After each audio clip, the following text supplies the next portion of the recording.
Halo guys, para sobat film maniak. Halo teman-teman, jangan lupa like dan subscribe di channel ini ya. Terima kasih teman-teman. Siapkan camilan kalian dan jangan lupa pipis dulu ya, biar tidak ketinggalan adegan-adegan menarik. Adegan film dimulai dengan penampakan 5 orang tentara Amerika. Film ini berlatar belakang Perang Dunia II di bagian negara Prancis. Pimpinan regu itu yang bernama Chris tiba-tiba bangun dari tidurnya. Ia dikejutkan dengan bayangan hitam yang tampaknya seseorang sedang merokok di hadapannya. What do you want?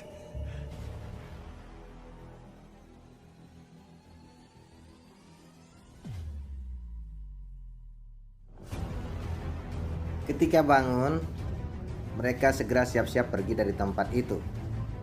Chris ditemani oleh How's a nanny? 3 anak buahnya, yaitu Tupper, Egwin, Will, dan Bucci. Mereka akan pergi ke kastil untuk menggantikan regu lain mempertahankan sebuah kastil yang diperebutkan oleh Jerman dan sekutu. Di perjalanan menuju kastil, mereka berhasil menjebak satu jeep tentara Nazi. Dengan kejam mereka membantai tentara Nazi itu. Sedangkan si Tapet nyongkel gigi tentara Jerman itu karena terbuat dari emas. Chris dan Egwin hanya mencermati peta untuk menemukan jalan ke kastil itu. Sedangkan si Buci dengan sok jagonya nantangin salah satu dari pimpinan di jeep itu yang ternyata masih hidup. Tapi yang konyol si Buci kalah. Lalu tidak lama kemudian Chris datang dan dor ditembak juga si botak itu. Habis bantai-bantai mereka pun melanjutkan perjalanan. Dan tidak berapa lama mereka kaget. Mereka pikir itu musuh, ternyata hanya serombongan tahanan Yahudi yang berhasil meloloskan diri. Tappert yang tadi habis nyongkel emas di gigi tentara Nazi memberikan jaket. Juga emas hasil congkelan tadi dia berikan kepada tahanan Yahudi itu.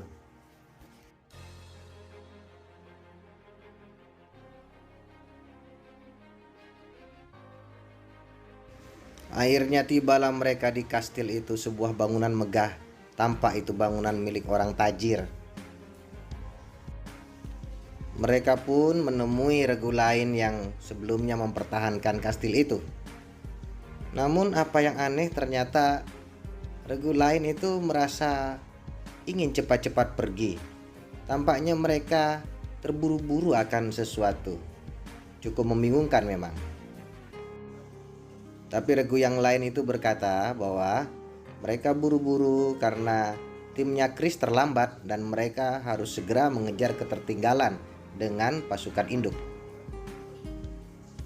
Mereka mulai berkeliling untuk mempelajari tempat itu. Dan untuk mempelajari posisi apabila musuh datang. Edwin menemukan piano dan Tappert berjalan-jalan di gudang ruang bawah tanah. Namun di sana ia mulai merasakan keanehan. Ada hula hoop yang jatuh sendiri, gak ada angin, gak ada ombak.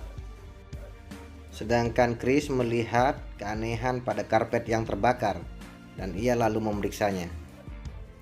Sedangkan si Buci bolak-balik mau nyumut rokok gak nyala-nyala. Tiba-tiba ada suara pintu yang dibanting di belakangnya.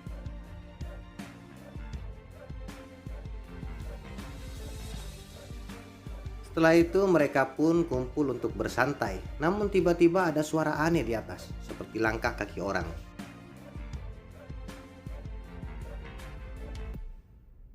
Mereka mulai menyelidikinya. Will dan Chris pergi ke dapur untuk menyelidiki suara yang aneh itu.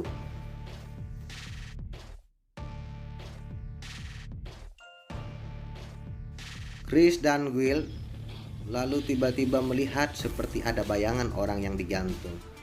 Namun mereka merasa aneh padahal tidak ada siapa-siapa di situ. Saat hari mulai menjelang malam, mereka semua berkumpul, sedangkan Tappet mencari posisi bidik yang pas. Mereka, situasi horor hanyalah mitos dan mereka tidak mungkin mempercayainya. Eugene menunjukkan penemuannya di ruang bawah tanah, sebuah buku yang berbahasa Jerman. Karena ia pun menerjemahkannya untuk mereka. Ternyata itu adalah buku harian tentara Nazi yang menceritakan perlakuan tentara Nazi terhadap pemilik dari rumah itu. Tiba-tiba terdengar lagi suara misterius dari atas, dan ternyata setelah diterjemahkan di dalam sandi Morse, itu adalah bahasa Inggris yang artinya I have no legs atau saya tidak mempunyai kaki. Lalu bangkai tikus tiba-tiba jatuh di api unggun itu.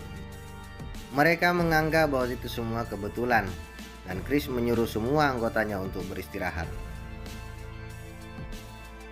Lalu mereka kembali ke posisi masing-masing untuk istirahat, dan mereka pun satu persatu mulai mengalami keanehan.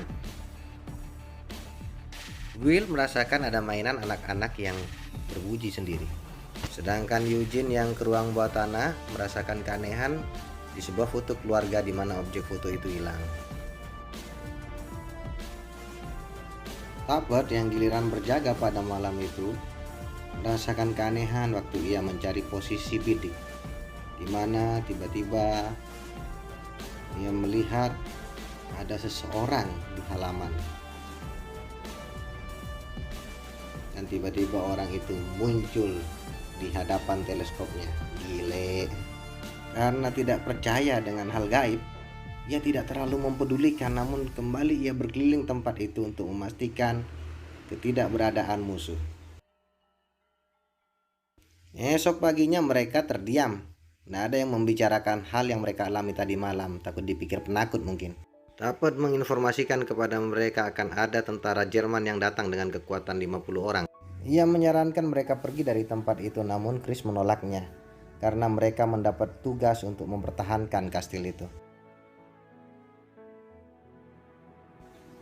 Akhirnya Tappet pun menyetujuinya. Lalu Tappet mengajak Eugene untuk memeriksa di lantai atas. Dan ternyata mereka terkejut karena ada pentagram di situ. Bagi kalian yang nggak tahu, pentagram itu semacam lambang ilmu hitam. Cukup aneh kan? Nah, karena penasaran, lalu mereka pun memeriksa bagian yang lain. Mereka mengangkat lemari, dan ketika menggotong lemari itu, tiba-tiba pintu lemari menutup sendiri sehingga mematahkan jari Eugene. Eugene marah sama Tappet, padahal si Tappet kan nggak tahu apa-apa. Namun Tappet nampaknya mulai menyadari keanehan rumah itu. Malam harinya mereka mulai bersiap-siap dengan kedatangan tentara Jerman. Mereka semua mengatur koper-koper untuk tempat perlindungan, sedangkan Tappet mengambil posisi di atas karena dia berlaku sebagai sniper. Lalu datanglah tentara Nazi. Pada awalnya, tentara Nazi mengira bahwa kastil itu kosong. Mereka pun sedikit lega.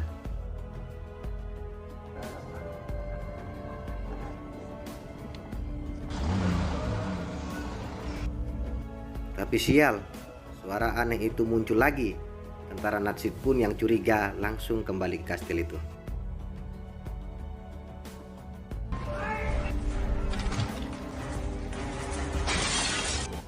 Tappet layaknya Rambo membidik mereka satu persatu dan mereka pun tepar. Namun sayangnya ada seorang tentara Nazi yang melempar granat ke arah mereka berempat. Buci yang terkena ledakan granat pun menjadi kayak dendeng. Untung yang lain masih bertahan. Chris pura-pura mati untuk mengecoh tentara Nazi, dan ketika berbalik ia langsung menikam tentara itu. Sedangkan Will yang bersembunyi di kamar mandi kebingungan karena melihat tentara Nazi yang tiba-tiba mati tenggelam sendiri di bak mandi. Tappet melihat tentara Nazi tergantung sendiri, sedangkan Eugene bertemu dengan sosok misterius yang membakar tentara Nazi itu. Aneh bukan? Saat malam tiba, mereka mulai berdiskusi tentang kejanggalan-kejanggalan yang terjadi. Dan Eugene pun mulai memeriksa buku harian tentara Nazi tadi, yang mengatakan bahwa mereka menyiksa tuan rumah sebelumnya secara keji. Tuan Helwig, pemilik rumah itu, dibakar di kursinya, sedangkan anaknya yang perempuan digantung, anaknya yang laki-laki ditenggelamkan, dan istrinya pun akhirnya ditembak. Dan mereka tidak dimakamkan dengan wajar. Chris merasa bahwa semua itu terjadi karena mereka tidak dimakamkan dengan wajar. Namun yang lain bersikuku untuk segera keluar. Intinya mental mereka mulai ciut. Buci tewas dan dimakamkan di sana. Mereka pun segera melangkah keluar dari kastil itu. Anehnya mereka mengalami beberapa peristiwa yang seakan terus berulang. Seperti bertemu dengan pelarian tahanan Yahudi tadi.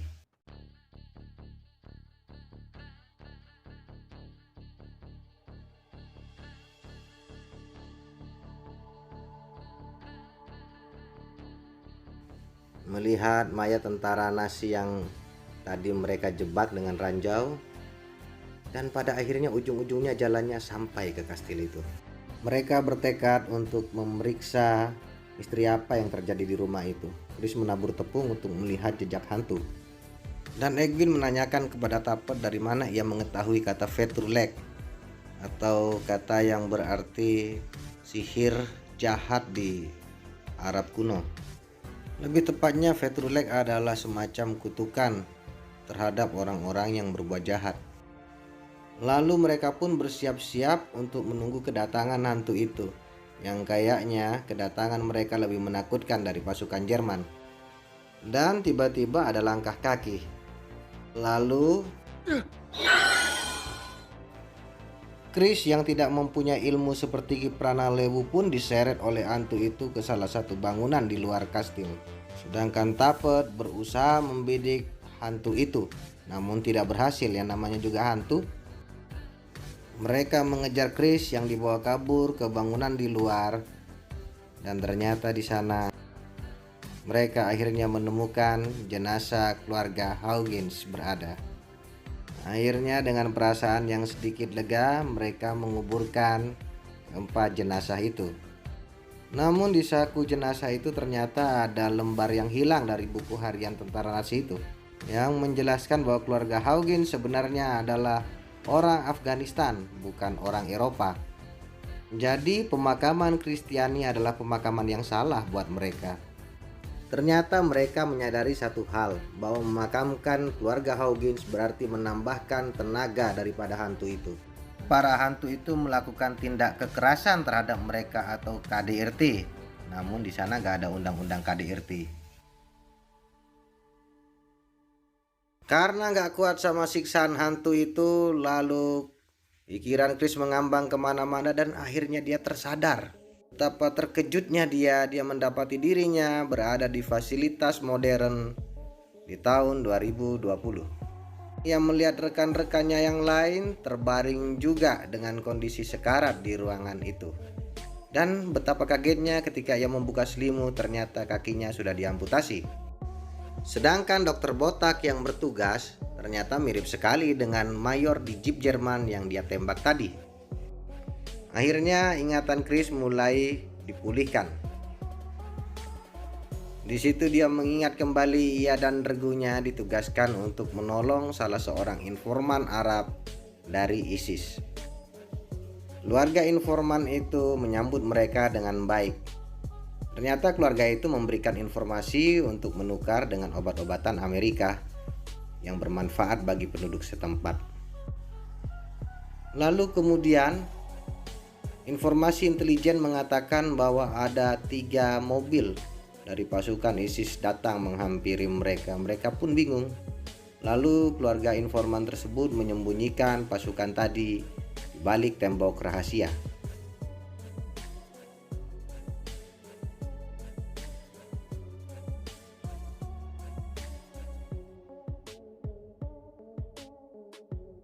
Lalu tibalah rombongan anggota ISIS itu, pimpinannya serta dan menginterogasi mereka.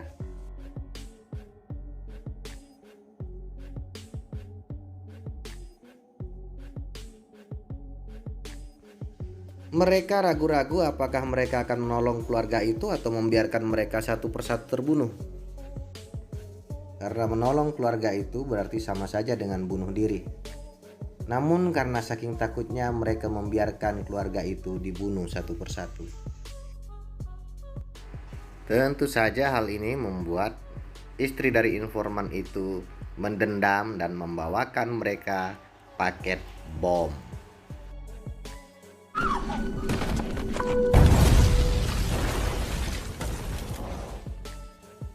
Chris lalu menceritakan pengalamannya kepada dokter itu.